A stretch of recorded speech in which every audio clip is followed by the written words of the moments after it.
তাদের সঙ্গে ধারাবাহিক সাক্ষাৎ করছেন আসিফ মাহমুদ সজীব ভুঁইয়া। তার এই যোগাযোগকে ঘিরে তৈরি হয়েছে নতুন আলোচনা ও কৌতূহল।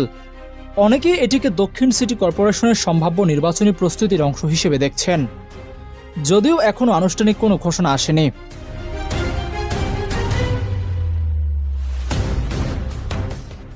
সম্প্রতি ইসলামী আন্দোলন বাংলাদেশের আমির মুফতি সৈয়দ মোহাম্মদ রেজাউল করিমের সঙ্গে সৌজন্য সাক্ষাতে মিলিত হন তিনি।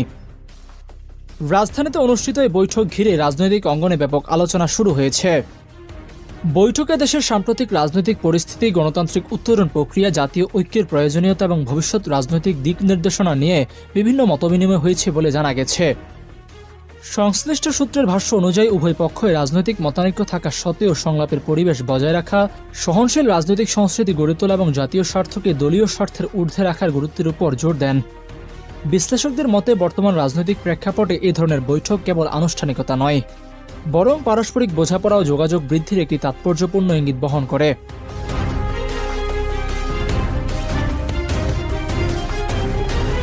বৈঠক শেষে তারা একসঙ্গে তারাবির নামাজে অংশগ্রহণ করেন, যা অনেকের কাছে সৌহার্দ্য, পারস্পরিক শ্রদ্ধাবোধ এবং ইতিবাচক রাজনৈতিক বার্তার প্রতীক হিসেবে বিবেচিত হয়েছে।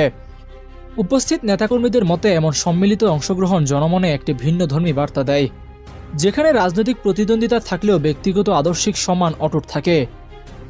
রাজনৈতিক বিশ্লেষকদের অভিমত, ভিন্ন মতাদর্শ ও রাজনৈতিক অবস্থানের নেতাদের মধ্যে এই ধরনের সংলাপ ও সৌহার্দ্যপূর্ণ যোগাযোগ ভবিষ্যতের বৃহত্তম সমঝোতার ক্ষেত্র তৈরি করতে পারে, যা দীর্ঘদিনের রাজনৈতিক মেরুকরণ কিছুটা হলেও কমাতে সহায়ক হতে পারে।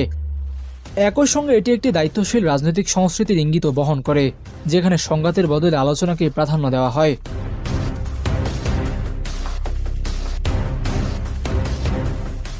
এর আগে বাংলাদেশ খেলাফত মজলিসের আমির মাওলানা মামুনুল হকের সঙ্গে সৌজন্য সাক্ষাৎ করেন আসিফ মাহমুদ সজীব ভুঁইয়া।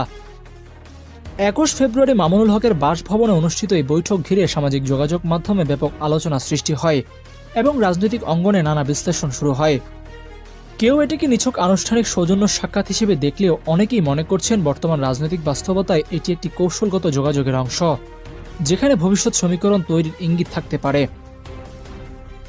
বিশেষ করে আসন্ন নির্বাচনে পরিবর্তিত জোট রাজনীতির প্রেক্ষাপটে এই ধরনের সাক্ষাৎকে অনেকেই সম্ভাব্য সমঝোতা, বোঝাপড়া কিংবা অন্তত পারস্পরিক সম্পর্ক উন্নয়নের প্রয়াস হিসেবে মূল্যায়ন করছেন। বৈঠকে দেশের চলমান রাজনৈতিক পরিস্থিতি, জাতীয় ঐক্যের প্রয়োজনীয়তা, নির্বাচন কেন্দ্রিক প্রস্তুতি এবং ভবিষ্যতের রাজনৈতিক সমীকরণ নিয়ে বিস্তারিত আলোচনা করা হয়েছে বলে সংশ্লিষ্ট সূত্রে জানা গেছে।